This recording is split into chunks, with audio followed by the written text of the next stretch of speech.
ఆమేన్. మరి సహోదరి, సహోదరులందరూ ఎలా ఉన్నారు? సంతోషంగా, ఆనందంగా ఉన్నారా?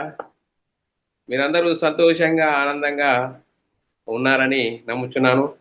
దేవుడు మనల్ని సజీవ లెక్కలో ఉంచుకొని, ఆయన సన్నిధిలోనికి నడిపించి, ఆయనను ఆత్మతోనూ, సత్యంతోనూ ఆరాధించుకొనటానికి ఇచ్చిన గొప్ప ధన్యత, భాగ్యమును బట్టి దేవునికి కృతజ్ఞతాస్తుతులు, స్తోత్రములు చెల్లించబద్దులమై ఉన్నాము పిల్లరా. సహోదరులమైన మనము ఒకరికొకరు వందనములు చెల్లించుకోవాలని బైబిల్‌లోని ఆత్మనేమో సూచిస్తుంది. దాన్ని మనము అర్థం చేసుకుంటూ, అనుసరిస్తూ ముందుకు సాగుదాం. ప్రియులారా, మరి ఈరోజు సంఘంగాను, సమాజంగాను కూడుకున్న మనము మరి చాలా సంతోషంగా, ఆనందంగా మరి మన ఆత్మీయత స్థితిని సరిదిద్దుకోవడానికి దేవుడిచ్చిన గొప్ప ధన్యతను బట్టి దేవునికి కృతజ్ఞతాస్తుతులు, స్తోత్రములు చెల్లించబద్దులమై ఉన్నాము పిల్లరా. సహోదరులమైన మనము ఒకరికొకరు వందనములు చెల్లించుకోవాలని బైబిల్‌లోని ఆత్మనేమో సూచిస్తుంది. దాన్ని మనము అర్థం చేసుకుంటూ, అనుసరిస్తూ ముందుకు సాగుదాం. ఈరోజు సంఘంగా కూడుకున్న మనము చాలా అద్భుతమైన అంశము నేర్చుకుందాం పిల్లరా. ఈరోజు అంశము దేవుడు యేసుక్రీస్తు చెయ్యిని ఎందుకు విడిచిపెట్టాడు? దేవుడు యేసుక్రీస్తు చెయ్యిని ఎందుకు విడిచిపెట్టాడు అనే అంశము నేర్చుకుందాం పిల్లరా. మరి ఈ అంశము మూలవాక్యం మత్తయి సువార్త 21వ అధ్యాయం 46వ వచనంలో రాయబడ్డది. మరి యేసుక్రీస్తు శిలువలో ఉన్నప్పుడు నా దేవా, నా దేవా నన్నెందుకు చెయ్యి విడిచితివి అన్నాడు పిల్లారా. మరి మూలవాక్యాన్ని మనము చదువుకున్నట్లయితే పిల్లారా, మత్తయి సువార్త 21వ అధ్యాయం 46వ వచనం చదువుకుందాం పిల్లారా. ఇంచుమించు 3 గంటలప్పుడు యేసు ఏలి ఏలి లమ్మా సబక్తాని బిగ్గరగా కేక వేసెను. ఆ మాటకు నా దేవా, నా దేవా నన్నెందుకు చేయి విడిచితివని అర్థము. పిల్లరా, మరి మనము ఆలోచన చేసినట్లయితే మరి యేసుక్రీస్తుకు దేవునికి ఉన్న సంబంధము ఎలాంటిదట? చాలా మరి ఆ గొప్ప బాంధ మరి సన్నిత్యము మరి ఎప్పుడు మరి విడిచిపెట్టబడ్డాడు అంటే, దేవుడు ఆయనను విడిచిపెట్టడానికి గల కారణం ఏంటి? మానవ జాతి పాప పరిహారం నిమిత్తము దేవుడు పరిశుద్ధుడు. ఆ దేవుడు పరిశుద్ధుడు కనుక మన పాపముల్ని తన కుమారుడైన యేసుక్రీస్తుపై మన పాపాలను మోపి ఆ పాప భారం వల్ల మరి తండ్రికి కుమారునికి మధ్య ఉన్న మరి ఆత్మీయ బంధము, ఆత్మీయ సాన్నిధ్యము విడిచిపెట్టబడడం జరిగింది పిల్లారా. మరి ఈ అంశంను ఎందుకు నేర్చుకోవాలి అనేది మనం ఆలోచన చేసినట్లయితే పిల్లారా, యేసుక్రీస్తు చెయ్యిని తండ్రి అయిన దేవుడు ఎందుకు విడిచిపెట్టాడు? ఎందుకు విడిచిపెట్టవలసి వచ్చింది? ఎవరి కొరకు విడిచిపెట్టవలసి వచ్చింది? యేసుక్రీస్తు ఈ లోకానికి రావాల్సిన అవసరం ఏముంది? మరి క్రీస్తు శిలువలో ఉన్న పరమార్థం ఏమిటి? ఈ లోకంలో క్రీస్తు శిలువ బలియాగము కావలసిన అవసరం ఏముంది? మరి అసలు శిలువను గురించిన వార్త మన జీవితాల్లో ఏమై ఉంది? మరి శిలువను గురించిన సంగతులలోనున్న ప్రాముఖ్యము ఏమిటి? ఒక్కసారి మనము మరి ఆలోచన చేసుకోవాల్సిన అవసరము ఎంతైనా ఉంది పిల్లారా. మరి ఇది లేఖనాల ప్రకారంగా మనము మన ఆత్మీయ స్థితిని సరిదిద్దుకుంటూ, వాక్యం చూసుకుంటూ లేఖనాల ప్రకారంగా ముందుకు సాగుదాం. మత్తయి సువార్త 21వ అధ్యాయం 46వ వచనంలో రాయబడిన సంగతి మనం చదువుకున్నాం పిల్లరా. అలాగే మార్కు సువార్త 15వ అధ్యాయం 34వ వచనంలో కూడా రాయబడ్డది. 3 గంటలకు యేసు ఏలోయి ఏలోయి లామా సబక్తాని బిగ్గరగా కేక వేసెను. ఆ మాటకు నా దేవా, నా దేవా నన్నెందుకు చేయి విడిచితివని అర్థము. మానవ జాతి పాప పరిహారం కొరకు దేవుడు యేసుక్రీస్తు చెయ్యి విడిచిపెట్టవలసి వచ్చింది పిల్లారా. మరి మనం ఆలోచన చేద్దాం. మరి యేసుక్రీస్తు శరీరధారిగా ఉన్న కాలంలో, యేసుక్రీస్తు శరీరధారిగా ఉన్న కాలంలో తండ్రికి తనకున్న అభినాభావ సంబంధము గురించి చాలా చక్కగా వాక్యాలలో మరి ఉన్నది పిల్లారా. మరి యేసుక్రీస్తు తండ్రిని ఏమన్నాడు? నన్ను పంపినవాడు నాకు తోడై ఉన్నాడు, ఆయన నన్ను ఒంటరిగా విడిచిపెట్టలేదని. మరి తండ్రి అయిన దేవుని గురించి తండ్రి యందు నేను, నా యందు తండ్రి ఉన్నాడని యేసుక్రీస్తు శరీరధారి ఉన్న కాలంలో చెప్పాడు పిల్లారా. తండ్రికి యేసుక్రీస్తుకున్న సంబంధము గురించి చెప్పాడు పిల్లారా. మరి మనం ఆలోచన చేసినట్లయితే అంత గొప్ప సంబంధము ఎందుకు విడిచిపెట్టవలసి వచ్చింది? చూడండి, మానవుల పాప పరిహారం నిమిత్తము దేవుడు తన సొంత కుమారుని పాప శరీరాకారంతో ఈ లోకానికి పంపి ఆయన శరీరమందు పాపమునకు శిక్ష విధించెను. చూడంటారా, మరి దేవునికి యేసుక్రీస్తుకు మరి చెయ్యి విడిచిపెట్టవలసి వచ్చింది. ఎందుకు?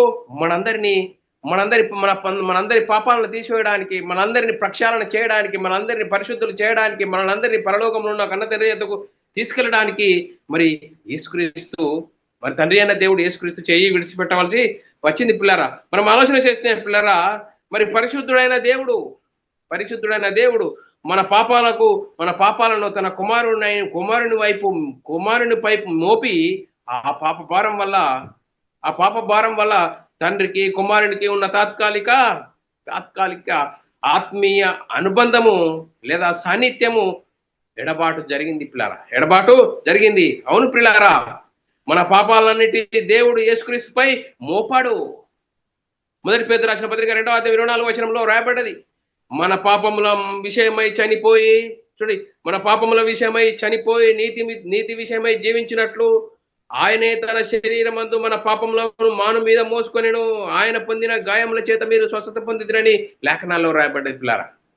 అలాగే మరి 2 కొరింథీయుల రాసిన పత్రిక 5వ అధ్యాయం 21వ వచనంలో కూడా రాయబడ్డది, ఎందుకనగా మనం ఆయన యందు దేవుని నీతి అగునట్లు పాపమెరుగని ఆయనను మన కోసము పాపముగా చేసెను.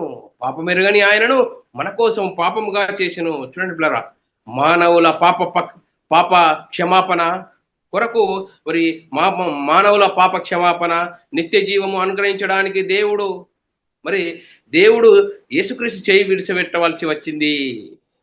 సర్వమానవుల పాప పరిహారం కొరకు యేసుక్రీస్తు చేయి విడిచిపెట్టవలసి వచ్చింది పిల్లారా.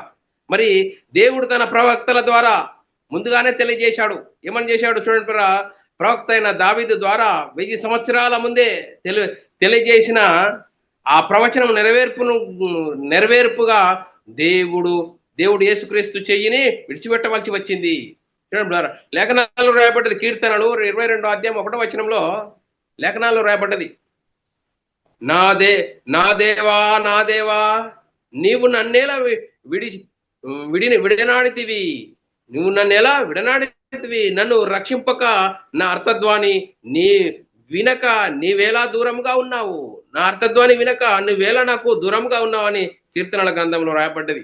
అందుకోసమే పిల్లరా, దేవుడు నిశ్చయించిన సంకల్పము ఆయన భవిష్యత్ జ్ఞానమును అనుసరించి, చూడండి పిల్లరా, దేవుడు నిశ్చయించిన సంకల్పము ఆయన భవిష్యత్ జ్ఞానమును అనుసరించి ఆయన ఏ విధంగా మరి ఈ లోకానికి వచ్చాడు పిల్లరా. లూకాసు వార్త 22వ అధ్యాయం 22వ వచనంలో, నిర్ణయింపబడిన ప్రకారం మనుష్య కుమారుడు పోవుచున్నాడు గాని ఆయన ఎవరి చేత అప్పగింపబడుచున్నాడో ఆ మనుషునికి శ్రమ అని చెప్పెను. చూడండి పిల్లరా, దేవుడు నిశ్చయించిన సంకల్పం భవిష్యత్ జ్ఞానమును గురించి అనుసరించిన యేసుక్రీస్తును అప్పగింపబడ్డాడు. చూడండి పిల్లరా, అపొస్తలుల కార్యంలో రాయబడ్డది 2వ అధ్యాయం 23-24 వచనము, దేవుడు నిశ్చయించిన సంకల్పమును ఆయన భవిష్యత్ జ్ఞానమును అనుసరించి అప్పగింపబడిన ఈయనను మీరు దుష్టుల చేత శిలువ వేయించి చంపితిరి, మరణము ఆయనను బంధించి ఉంచుట అసాధ్యము గనుక దేవుడు మరణ వేదనల నుండి ఆయనను తొలగించాడు. చూడంటారా, మరణ వేదనల నుండి ఆయనను తొలగించాడు. దేవుని భవిష్యత్ జ్ఞానము యేసుక్రీస్తు రావాలి. మరి దేవుడు యేసుక్రీస్తు చేయి విడిచిపెట్టబడాలి. అందుకోసమే పిల్లరా, దేవుడు యేసుక్రీస్తును జగత్తు పునాది వేయబడక ముందే చూడు మన మహిమ నిమిత్తము నియమించాడు అని లేఖనాల్లో రాయబడ్డది. దేవుడు యేసుక్రీస్తును జగత్తు పునాది వేయబడక మునిపే మన మహిమ నిమిత్తము మరి నియమించాడని రాయబడ్డది పిల్లరా. అందుకోసమే దేవుడు యేసుక్రీస్తు చేయి విడిచిపెట్టాడు. మొదటి కొరింథీయుల రాసిన పత్రిక 2వ అధ్యాయము 6-8 వచనాల్లో రాయబడిన మాట, పరిపూర్ణులైన వారి మధ్య జ్ఞానమును బోధించుచున్నాము. అపొస్తలుడైన పౌలు గారు చూడండి, పరిపూర్ణులైన వారి మధ్య జ్ఞానమును బోధించుచున్నాము. అది ఈ లోక జ్ఞానము కాదు, నిరర్ధకులైపోచున్న ఈ లోకాధికారులలో జ్ఞానము కాదు, కానీ దేవుని జ్ఞానము మర్మమైనట్టు బోధించుచున్నాము. ఈ జ్ఞానము మరుగై ఉండెను, జగదుత్పత్తికి ముందుగానే దీనిని దేవుడు మన మహిమ నిమిత్తము నియమించి ఉన్నాడు. అది ఈ లోకాధికారులలో ఎవనికి తెలియదు. అది వారికి తెలిసి ఉండినేలా మహిమా స్వరూపి ప్రభువును సిలువ వేయకపోయి ఉందురట. అది వారికి తెలిసి ఉంటే మహిమా స్వరూపి అయిన యేసుక్రీస్తును సిలువ వేయకపోయి ఉందట. చూడండి మరి జగత్తు పునాది వేయబడక మునిపే దేవుడు ప్రేమ చేత, దేవుని ప్రేమ క్రీస్తులో మనల్ని ఏర్పరచుకున్నాడు పిల్లరా. చూడు, క్రీస్తులో మనల్ని ఏర్పరచుకున్నాడు. అందుకోసమే దేవుడు క్రీస్తును చేయి విడిచిపెట్టవలసి వచ్చింది. అందుకోసమే ఎఫెసీయులకు రాసిన పత్రికలో 1వ అధ్యాయం 4-6 వచనాల్లో రాయబడ్డారు, దేవుని మరి జగతి పునాది వేయబడ క్రీస్తు మరి క్రీస్తులో మనల్ని ఏర్పరచుకున్నాడని.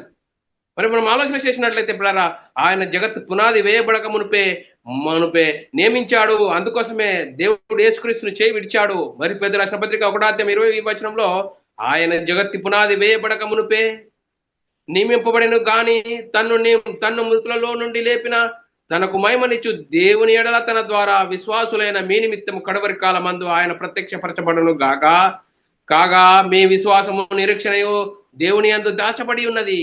చూడండి, జగత్తి పునాది వేయబడకుండే మన మహిమ నిమిత్తము యేసుక్రీస్తును నియమించాడు. అందుకోసమే తండ్రి అయిన దేవుడు యేసుక్రీస్తును చేయి విడిచిపెట్టవలసి వచ్చింది. చూడండి బ్రదర్, ఆయన రక్తం వల్ల మనకు విమోచన అనగా పాప క్షమాపణ. యేసుక్రీస్తు మనందరి కోసము మరి ఆయన ఖర్చిన రక్త దారాల ద్వారా మనకు పాప క్షమాపణ. ఎఫెసీయులకు రాసిన పత్రిక 1వ అధ్యాయం 7వ వచనంలో రాయబడిన మాట, దేవుని కృపా మహదైశ్వర్యమును బట్టి ఆ ప్రియుని యందు ఆయన రక్తం వల్ల మనకు విమోచన అనగా మన అపరాధములకు క్షమాపణ కలిగి ఉన్నది. చూడండి, మన అపరాధములకు క్షమాపణ కలిగి ఉన్నది. మనం ఆలోచన చేసినట్లయితే కాలము పరిపూర్ణమైనప్పుడు తన చిత్తమును గురించి ఆ మర్మమును మనకు తెలియజేశాడు. కాలము పరిపూర్ణమైనప్పుడు ఎఫెసీయులకు రాసిన పత్రిక 1వ అధ్యాయం 8-9 వచనాల్లో చాలా చక్కగా రాయబడ్డది. కాలము పరిపూర్ణమైనప్పుడు జరగవలసిన ఏర్పాటును బట్టి ఆయన తన దయా సంకల్పము చొప్పున తన చిత్తమును గురించిన మర్మమును మనకు తెలియజేసి మనకు సంపూర్ణమైన జ్ఞాన వివేచన కలుగునట్టు ఆ కృపను మన ఎడల విస్తరింపజేసెను. చూడండి, ఆయన కృపను మన ఎడల విస్తరింపజేశాడు. మరి దేవుని మూలముగా ఆయన మనకు జ్ఞానమును, నీతియు, పరిశుద్ధతయు, విమోచనమాయను. దేవుని మూలంగా మనకు యేసుక్రీస్తు మరి జ్ఞానమును, నీతియు, పరిశుద్ధతయు, విమోచనమాయను అని రాయబడ్డది. 1 కొరింథీయులకు రాసిన పత్రిక 1వ అధ్యాయం 31వ వచనంలో రాయబడిన లేఖనం చదువుకున్నట్లయితే అతిశయించువాడు ప్రభునందే అతిశయింపవలెను అని రాయబడి ఉన్నది. చూడు, ఎలా రాయబడ్డది? అతిశయించువాడు ప్రభునందే అతిశయింపవలెనని రాయబడి ఉన్నది. అందుకోసమే పిలువబడిన వారికి క్రీస్తు దేవుని శక్తియు దేవుని జ్ఞానమై ఉన్నాడు. మరి పిలువబడిన వారికే దేవుని శక్తియు దేవుని జ్ఞానమై ఉన్నాడని లేఖనాలు చెప్తున్నాయి పిల్లరా. 1 కొరింథీయులకు రాసిన పత్రిక 1వ అధ్యాయం 24వ వచనంలో ఆయన యూదులకు ఆటంకముగాను అన్ని జనులకు వెర్రితనముగాను ఉన్నాడు, కానీ యూదులకేమి గ్రీకు దేశస్తులకేమి పిలువబడిన వారికే క్రీస్తు దేవుని శక్తియు జ్ఞానమునై ఉన్నాడు. చూడండి పిల్లరా, పిలువబడిన వారికే దేవుని శక్తి దేవుని జ్ఞానమై ఉన్నాడు పిల్లరా. మరి దేవుడు పరలోకంలో ఉన్నవే గాని భూమి మీద ఉన్నవే గాని సమస్తము క్రీస్తునందు ఏకముగా సమకూర్చవాలని తనలో తను నిర్ణయించుకున్నాట. చూడండి పిల్లరా, మరి పరలోకంలో ఉన్నవేటి భూమి మీద ఉన్నవేటి వస్తువులా కాదు పిల్లరా. దేవుని సంకల్పమును బట్టి మన అందరినీ క్రీస్తులో ఏర్పరచుకోవాలని దేవుని సంకల్పించుకున్నాడు. ఎఫెసీయులకు రాసిన పత్రిక 1వ అధ్యాయం 10, 11, 12 వచనాల్లో రాయబడిన లేఖనం చదువుకున్నట్లయితే ఈ సంకల్పమును బట్టి ఆయన పరలోకంలో ఉన్నవే గాని భూమి మీద ఉన్నవే గాని సమస్తమును క్రీస్తునందు ఏకముగా సమకూర్చవాలని తనలో తాను నిర్ణయించుకొనెను.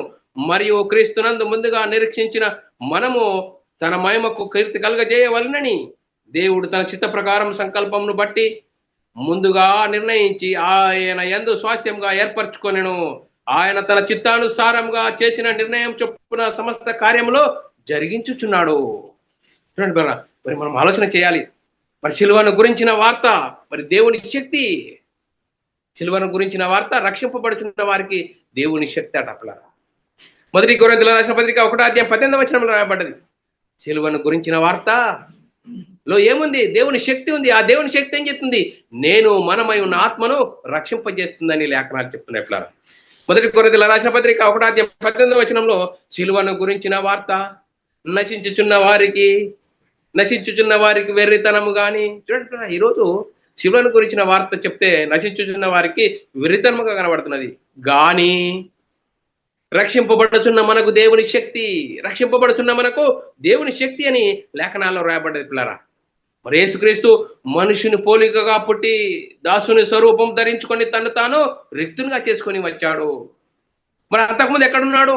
పరలోకంలో దేవునితో సమానుడుగా ఉన్న ఆయన మనందరి కోసము తను తాను మరి మనుషుని పోలికగా వచ్చి తను తాను రిక్తునిగా చేసుకొని మనందరి కోసము ఆయన శిలువలో బలియాగం గావించాడు.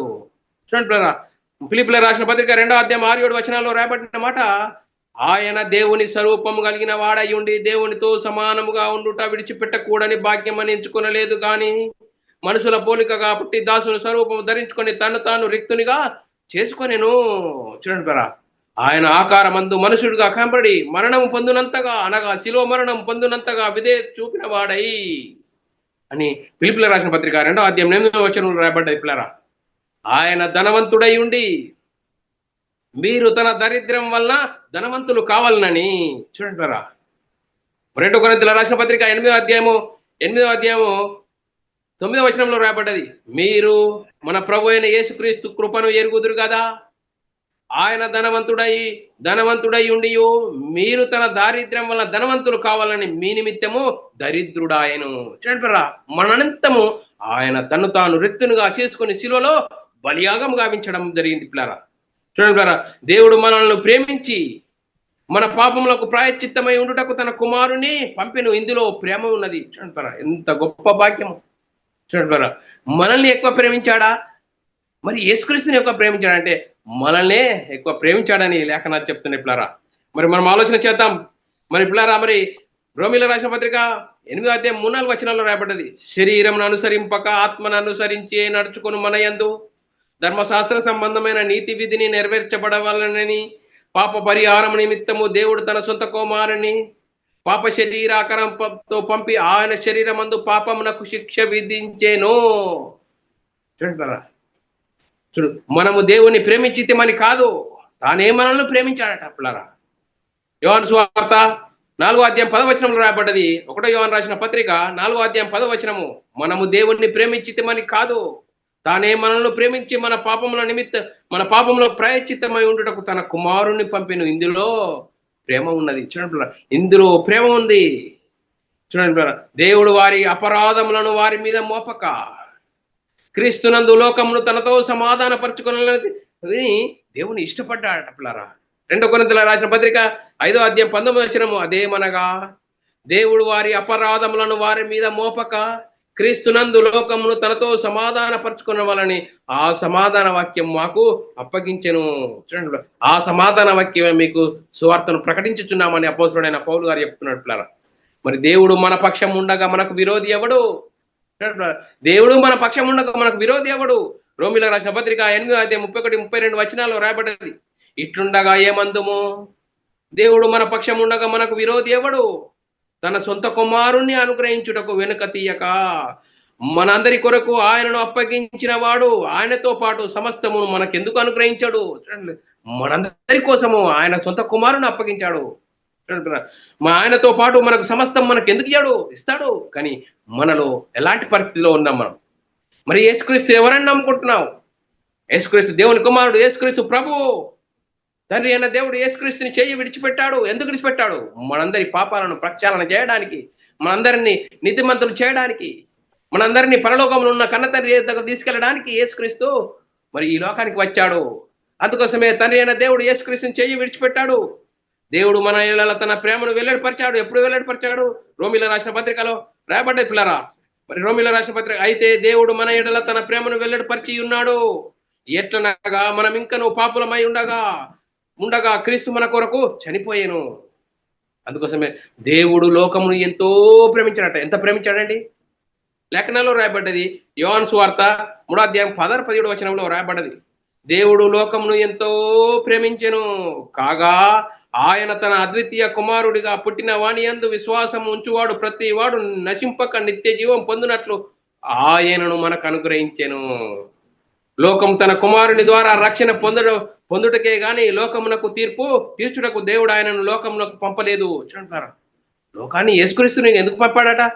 మరి తీర్పు తీర్చడానికి కాదు, రక్షించడానికే, నిత్య జీవం ఇవ్వడానికే యేసుక్రీస్తుని ఈ లోకానికి పంపాడని లేఖనాల్లో రాయబడ్డది. పిల్లరా, అందుకోసమే మనం ఇంకా బలహీనులుగా ఉండగానే క్రీస్తు యుక్త కాలమందు భక్తిహీనుల కొరకు చనిపోయాడు. మనము ఇంకా పాపులముగా ఉండగానే మనము భక్తిహీనుల కొరకు మరి యేసుక్రీస్తు చనిపోయాడు, యుక్త కాలంలో చనిపోయాడట. రోమిల రాసిన పత్రిక 5వ అధ్యాయం 6-7 వచనాల్లో రాయబడ్డది. ఏలైనగా మనం ఇంకా బలహీనులుగా ఉండగానే క్రీస్తు యుక్త కాలమందు భక్తిహీనుల కొరకు చనిపోయాను. నీతిమంతుని కొరకు సైతం ఒకడు చనిపోవట అరుదు.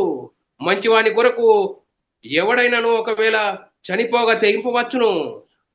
అందుకోసమే మనం ఆయన యందు దేవుని నీతి అగునట్లు పాపమెరుగని ఆయనను మన కోసము పాపముగా చేశాడట. చూడండి మరి చూడండి 2 కొరింథీయుల రాసిన పత్రిక 5వ అధ్యాయం 21వ వచనం రాయబడ్డది. మనం ఆయన యందు నీతి అగునట్లు పాపమెరుగని ఆయనను పాపముగా చేశాడు. అందుకోసమే క్రీస్తు ప్రేమ మమ్మలను బలవంతము చేయుచున్నది. ఏలైనగా అందరి కొరకు ఒకడు మృతి పొందెను గనక, అందరి కొరకు ఒకడు మృతి పొందెను. 2 కొరింథీయుల రాసిన పత్రిక 5వ అధ్యాయము 13-14 వచనాల్లో రాయబడ్డది పిల్లరా. 13-14-15 వచనాల్లో మరి 14-15 వచనాల్లో 2 కొరింథీయుల రాసిన పత్రిక 5వ అధ్యాయం 14-15 వచనాల్లో క్రీస్తు ప్రేమ మమ్మలను బలవంతము చేయుచున్నది. ఎలయనగా అందరి కొరకు ఒకడు మృతి పొందెను కనుక అందరూ మృతి పొందిననియో, జీవించు వారికి మీద తమ కొరకు కాక తమ నిమిత్తం మృతి పొంది తిరిగి లేచిన వాని కొరకే, చూడు, మృతి పొందిన తిరిగి లేచిన వాని కొరకే జీవించుటకు ఆయన అందరి కొరకు మృతి పొందిననియో నిశ్చయించుకొనుచున్నాము. అందుకోసం చూడండి పేరా, ఆయన ధనవంతుడై ఉండి, చూడు, ఆయన ధనవంతుడై ఉండి మీరు తన దారిద్ర్యం వల్ల ధనవంతులు కావాలని మనందరి కోసం ఆయన శిలువలో బలియాగం గవించాడు పిల్లారా.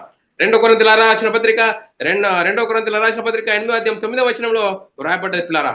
చూడండి పిల్లారా, మరి మనిషి కుమారుడు పరిచారం చేయించుకున్నటకు రాలేదు, పరిచారం చేయుటకు వచ్చాడు పిల్లారా. చూడండి పిల్లారా, మత్తయి సువార్త 20-28వ వచనంలో అలాగే మనిషి కుమారుడు పరిచారం చేయించుకున్నటకు రాలేదు గాని, చూడండి ఎంత గొప్ప భాగ్యం, ఎంత గొప్ప మాటలు. మనిషి కుమారుడు ఈ లోకానికి పరిచారం చేయించుకున్నటకు రాలేదు కానీ పరిచారం చేయుటకును అనేకులకు ప్రతిగా విమోచన క్రయధనముగా తన ప్రాణం ఇచ్చుటకు వచ్చెను. మనం మేలుకొని ఉన్నాను, మరి క్రీస్తునందున్న మనం మేలుకొని ఉన్నాను. 1 తెస్సలోనికీయులకు రాసిన పత్రిక 5వ అధ్యాయం 10వ వచనం, మనం మేలుకొని ఉన్నాను, నిద్రపోవచ్చున్నాను, తనతో కూడా జీవించిన నిమిత్తం ఆయన మనందరి కొరకు మృతి పొందెను. మనందరి కొరకు ఆయన మృతి పొందెను. అందుకోసమే క్రీస్తు మిమ్మును ప్రేమించి పరిమళ వాసనగా ఉండుటకు ఆయన శిలువలో బలియాగంగా ఉంచాడు. ఎఫెసీయులకు రాసిన పత్రిక 5వ అధ్యాయం 2వ వచనంలో క్రీస్తు మిమ్మును ప్రేమించి పరిమళ వాసనగా ఉండుటకు మన కొరకు తన్ను తాను దేవునికి అర్పణగాను బలిగాను అప్పగించును. అలాగునే మీరును ప్రేమ కలిగి నడుచుకోండి. అలాగునే మీరు ప్రేమ కలిగి నడుచుకోండి. అందుకోసమే చూడండి పిల్లరా, నిర్దోషమైనది గాను మహిమ గల సంఘము గాను ఆయన తన ఎదుట నిలవబెట్టవలనని మనందరి కోసము మరి శిలువలో బలియాగంగా ఉంచాడు. ఎఫెసీయులకు రాసిన పత్రిక 5వ అధ్యాయం 27వ వచనంలో నిర్దోషమైనదిగా మహిమ గల సంఘము గాను ఆయన తన ఎదుట దానిని నిలవబెట్టుకోవాలని వాక్యముతో ఉదక స్నానంతో దానిని పవిత్రపరిచి పరిశుద్ధపరచుటకు దాని కొరకు తను తాను అప్పగించుకున్నాడు. అందుకోసమే ఏలైనగా మనల్ని దేవుని యొద్దకు తెచ్చుటకు మనందరి కోసం యేసుక్రీస్తు శిలువలో మరణించాడు, మరి శిలువ యాగం పొందాడు. 1 పేతురు రాసిన పత్రిక 3వ అధ్యాయం 18వ వచనంలో ఏలైనగా మన ఎడల దేవుని యొద్దకు తెచ్చుటకు అనీతిమంతుల కొరకు నీతిమంతుడైన క్రీస్తు శరీర విషయంలో శరీర విషయంలో చంపబడ్డాడు అని లేఖనాలు రాయబడ్డ పిల్లరా. యేసు మన కొరకు, చూడండి, యేసు మన కొరకు ప్రతిష్ఠించిన ఆ మార్గమును నూతనమైనది, జీవము గలది. చూడండి పిల్లరా, ఆ మార్గం ఎలాది? జీవము గలది, నూతనమైనది అట. చూడండి పిల్లరా, మనం ఆలోచన చేద్దాం.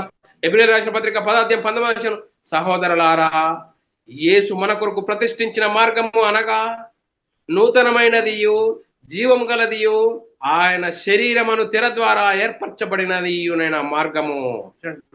ఆయన మనందరి కోసము శిలువ యాగం గావించాడు. తండ్రి అయిన దేవుడు ఆయన చెయ్యిని విడిచిపెట్టవలసి వచ్చింది మనందరి కోసము.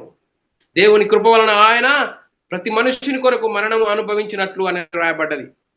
ఎబ్రేయులకు రాసిన పత్రిక 2వ అధ్యాయం 19వ వచనంలో రాయబడిన మాట, దేవుని కృప వలన ఆయన ప్రతి మనుషుని కొరకు మరణం అనుభవించినట్లు దేవదూతల కంటే కొంచెం తక్కువవాడుగా చేయబడి యేసు మరణం పొందినందున మహిమ ప్రభావంలో కిరీటము ధరించిన వానిగా ఆయనను చూచుచున్నాము. చూడదు, ఆయన అందరి కొరకు విమోచన క్రయధనముగా తను తాను అప్పగించుకున్నాడు. మొదటి తిమోతి రాసిన పత్రిక 2వ అధ్యాయం 6వ వచనంలో ఆయన అందరి కొరకు విమోచన క్రయధనముగా తన్ను తాను కొనెను.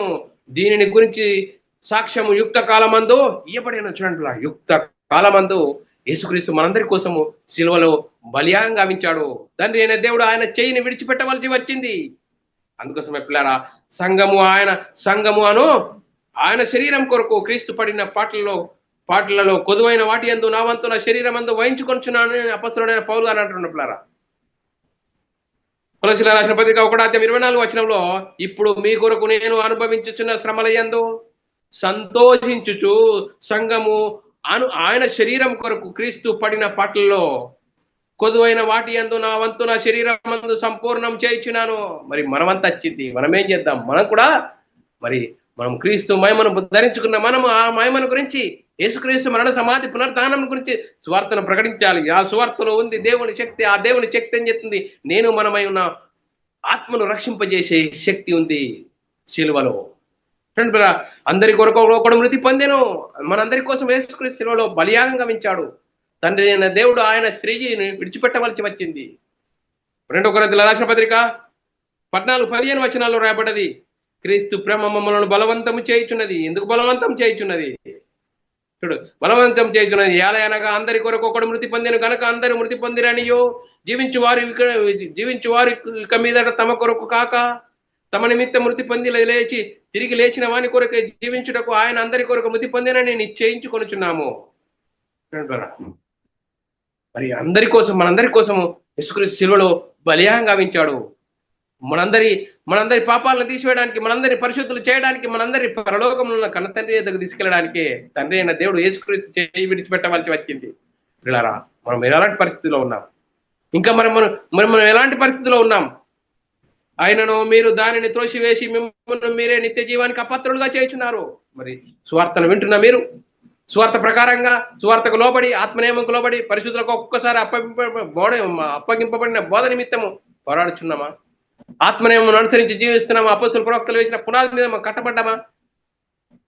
సంఘంలో చేర్చబడిన మనం ఎంత గొప్ప భాగ్యవంతులము. ఆ భాగ్యాన్ని తెలుసుకుని, ఆ భాగ్యాన్ని అనుభవిస్తూ, ఆ భాగ్యాన్ని అనేకులకు పంచుతున్నావా? సహోదరి సహోదరుడా, ఆలోచన చేయి. ఎందుకు తండ్రి అయిన దేవుడు యేసుక్రీస్తుని చేయి విడిచిపెట్టవలసి వచ్చింది? చూడండి, అపొస్తలుల కార్యము 13వ అధ్యాయం 46వ వచనం, అప్పుడు పౌలు బర్నబాయు ధైర్యంగా ఇట్లనని, దేవుని వాక్యం మొదట మీకు చెప్పుడు ఆవశ్యకము అయినను మీరు దానిని త్రోసివేసి మిమ్మును మీరే నిత్య జీవానికి అపాత్రుడుగా ఎంచుకొనిచున్నారు. చూడండి, సువార్తకు లోబడిన వారు నిత్య జీవానికి అపాత్రుడుగా చేసుకునే భయంకరమైన పరిస్థితి సువార్తకు లోబడిన వారికి. చూడండి, అందుకోసం అపొస్తలుడైన పౌలు గారు, నేను అన్యజనుల దగ్గరకు వెళుతున్నాను. అపొస్తలుల కార్యం 13వ అధ్యాయం 48వ వచనము, అన్యజనులు ఆ మాట విని సంతోషించి దేవుని వాక్యమును మయపరిచిరి, మరియు నిత్య జీవమునకు నిర్ణయింపబడిన వారందరూ విశ్వసించిరి. చూడండి, నిత్య జీవానికి నిర్ణయింపబడిన వారందరూ విశ్వసించిరట. చూడండి, సువార్తలో ఉంది దేవుని శక్తి. ఆ దేవుని శక్తి ఉంది నేను మనమై ఉన్న ఆత్మను రక్షింపజేస్తుంది. మరి వింటున్నావా? వింటున్నా అంటే ఏం విన్నావు? ఈరోజు సంఘానికి వెళ్ళిన నీవు మరి తండ్రి అయిన దేవుడు యేసుక్రీస్తు చెయ్యిని ఎందుకు విడిచిపెట్టాడు? చూడు, నా దేవా నన్ను చెయ్యి ఎందుకు విడిచిపెడితేవి? చూడండి, యేసుక్రీస్తు మనందరి కోసము యేసుక్రీస్తు చెయ్యిని తండ్రి అయిన దేవుడు ఎందుకు విడిచిపెట్టవలసి వచ్చింది? ఎందుకు? మనందరి సర్వమానవాళి పాప పరిహారార్థం నిమిత్తము దేవుడు తన సొంత కుమారుని పాప శరీరాకారంతో ఈ లోకానికి పంపి ఆయన శిలువ యాగం ద్వారా, ఆయన కార్చిన రక్త ద్వారాల ద్వారా మనం సువార్తను విని సువార్త ప్రకారంగా హృదయంలో పశ్చాత్తాపం కలిగి మారుమనసు పొంది పాపక్షమ ప్రతి వాడు యేసుక్రీస్తు నామములో బాప్తిసం పొందడం ద్వారా పాప జీవితం బాప్తిసంలో పాతి పెట్టబడుతుంది. తిరిగి లేవడం ద్వారా క్రీస్తునందు నూతన జన్మ. చూడండి, క్రీస్తు మహిమను ధరించుకున్న నీవు మనోనేత్రాలు ఎగిలింపబడితే అప్పుడు బైబిల్లోని ఆత్మ సంబంధమైన సంగతులు అర్థమవుతాయి. అప్పుడు ఆత్మానుసారంగా జీవించి మహిమ నుండి అధిక మహిమకు, ఘనత నుండి అధిక ఘనతకు ఎదుగుతాం. పిల్లారా, ఎంత గొప్ప భాగ్యము! యేసుక్రీస్తు చెయ్యి దేవుడు ఎందుకు విడిచిపెట్టవలసి వచ్చింది?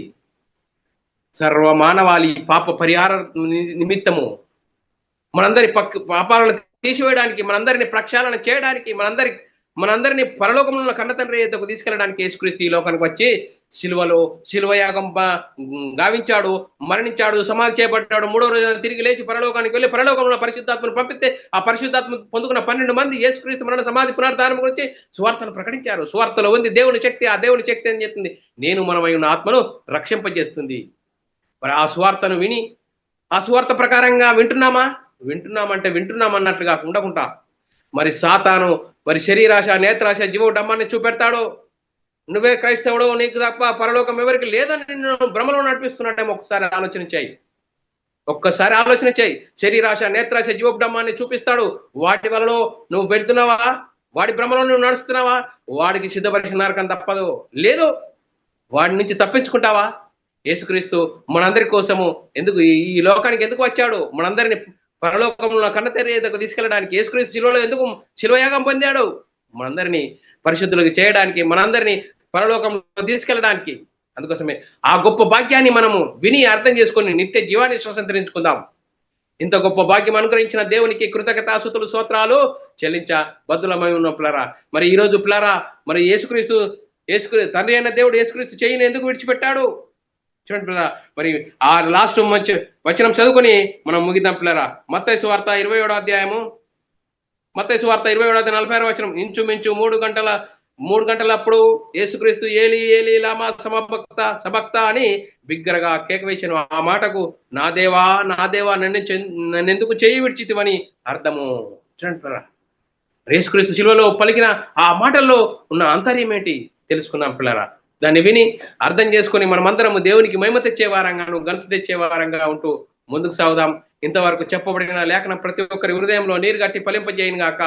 పిల్లరా, మరి ఇలాంటి అంశాలు వినాలనుకుంటున్నారా?